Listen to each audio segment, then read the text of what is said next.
வணக்கம். மாலை முரசு செய்திகளை விரிவாக பார்ப்பதற்கு முன் தலைப்புச் செய்திகளை பார்க்கலாம்.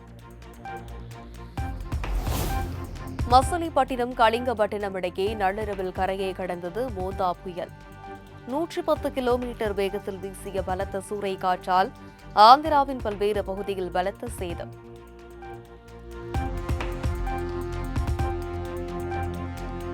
மோந்தா புயல் எதிரொலியால் ஆந்திராவில் பலத்த சூறை காற்றுடன் விடிய விடிய வெளுத்து வாங்கிய கனமழை.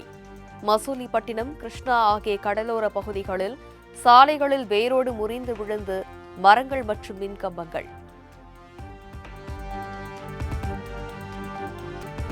ஆந்திராவின் காக்கிநாடா, கிருஷ்ணா உள்ளிட்ட 7 மாவட்டங்களில் கடலோர பகுதியில் தங்கியிருந்த சுமார் 2 லட்சம் பேர் வெளியேற்றம். அனைவரும் பாதுகாப்பான பகுதிகளில் தங்க வைப்பு.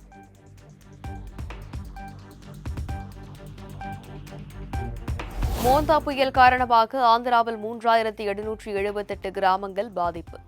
1,76,000 ஹெக்டேர் விவசாய நிலங்கள் பாதிக்கப்பட்டு அழிந்ததாக ஆந்திர முதலமைச்சர் சந்திரபாபு நாயுடு தகவல்.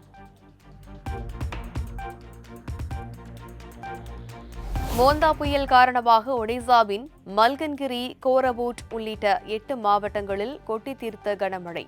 முன்னெச்சரிக்கை நடவடிக்கையாக 5000க்கும் மேற்பட்ட பேரிடர் மீட்பு குழுவினர் குவிப்பு. புயல் காரணமாக ஆந்திரா, சென்னை இடையே இயக்கப்பட்ட 9 விமானங்கள் ரத்து. ஆந்திராவில் பெய்த கனமழையால் 75 ரயில்கள் ரத்து செய்யப்பட்டதால் பயணிகள் கடும் அவதி.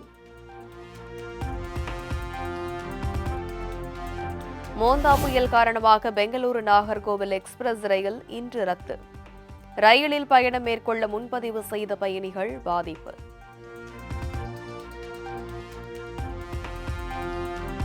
சிறப்பு தீவிர வாக்காளர் பட்டியல் திருத்தம் தொடர்பாக தமிழக தலைமை தேர்தல் அதிகாரி தலைமையில் இன்று அனைத்து கட்சி கூட்டம். திமுக, அதிமுக, பாஜக, தேமுதிக உள்ளிட்ட 12 கட்சிகளுக்கு தேர்தல் ஆணையம் அழைப்பு.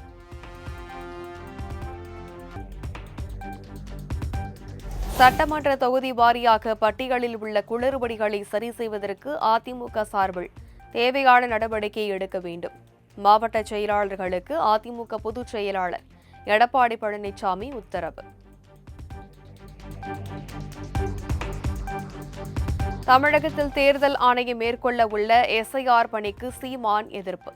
வட மாநிலத்தவர்களுக்கு தமிழ்நாட்டில் வாக்குரிமை வழங்க திட்டமா எனவும் கேள்வி.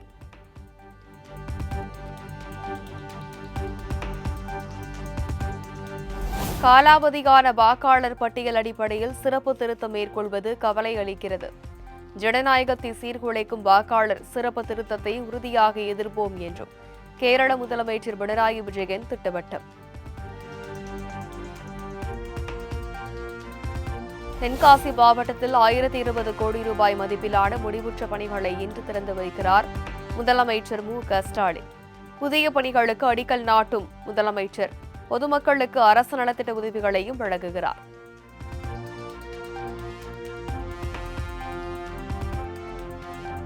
கோவில்பட்டியில் கலைஞர் அறிவகம் என்ற பெயரில் புதிதாக கட்டப்பட்டுள்ள திமுக நகர அலுவலகத்தை திறந்து வைத்தார் முதலமைச்சர் மு.க.ஸ்டாலின். மறைந்த முன்னாள் முதலமைச்சர் கருணாநிதியின் வெண்கல சிலையையும் திறந்து வைத்தார்.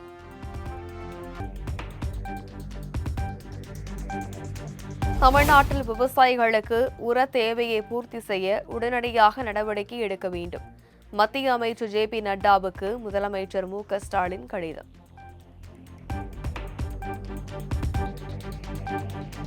திமுக இந்த மண்ணில் இருக்கும் வரை பாஜகவின் பகல் கனவு நிறைவேறாது. என் வாக்குச்சாவடி வெற்றி வாக்குச்சாவடி பயிற்சி கூட்டத்தில் முதலமைச்சர் மு.க.ஸ்டாலின் பேச்சு.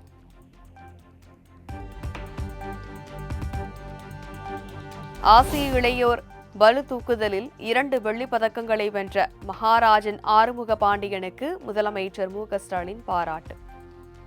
கோவில்பட்டி என்றால் இனிப்பு, ஹாக்கி மட்டுமல்ல, பளு தூக்குதலும் இனி நினைவுக்கு வரும் என்றும் நிகழ்ச்சி பதிவு.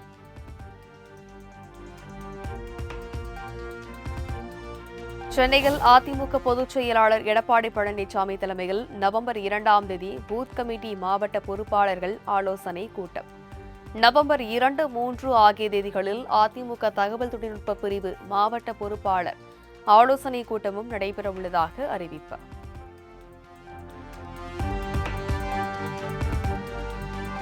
மழை காரணமாக 33% மேல் சேதமடைந்த பயிர்களுக்கு இழப்பீடு.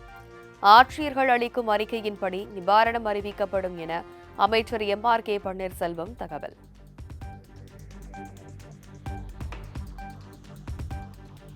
குறுவை பருவத்தில் 11.21 லட்சம் டன் நெல் கொள்முதல் செய்யப்பட்டுள்ளதாக அமைச்சர் சக்கரபாணி தகவல். 1,45,000 விவசாயிகளுக்கு 2,709 கோடி ரூபாய் பணம் வழங்கப்பட்டுள்ளதாகவும் அறிக்கை.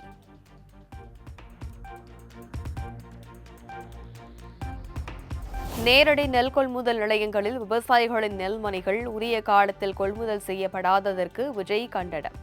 திமுக ஆட்சியாளர்களை வீட்டுக்கு அனுப்பப் போவது உறுதி எனவும் காட்டம்.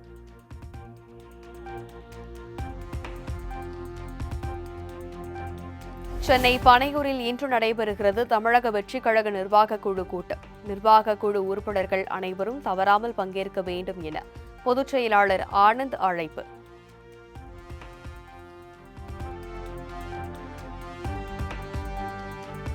கரூர் கூட்ட நெரிசல் வழக்கில் தவேக தலைவர் விஜயை இதுவரை சேர்க்காதது ஏன் என சீமான் கேள்வி. கூட்டணிக்கு வரவில்லை என்றால் ஆதவ் மற்றும் விஜய் மீது வழக்கு போடுவார்கள் எனவும் சாடல்.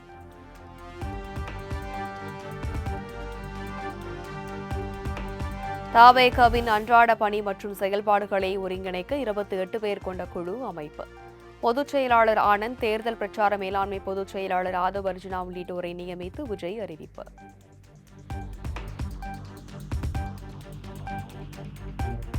திமுக ஆட்சி மீண்டும் வர வேண்டும் என ஒருவர் கூட விரும்பவில்லை. முதலமைச்சர் ஸ்டாலினுக்கு நிர்வாகம் பற்றி எதுவும் தெரியவில்லை எனவும் காட்டம்.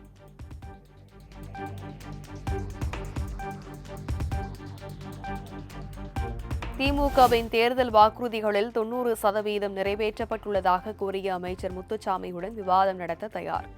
எப்போது எங்கு என்பதை அமைச்சரே அறிவிக்கட்டும் எனவும் பாமக தலைவர் அன்புமணி சவால்.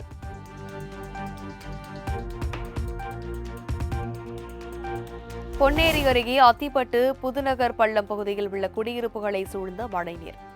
மூட்டை முடிச்சுகளுடன் வீடுகளை விட்டு வெளியேறிய பொதுமக்கள், உறவினர்கள் வீடுகளில் தஞ்சம்.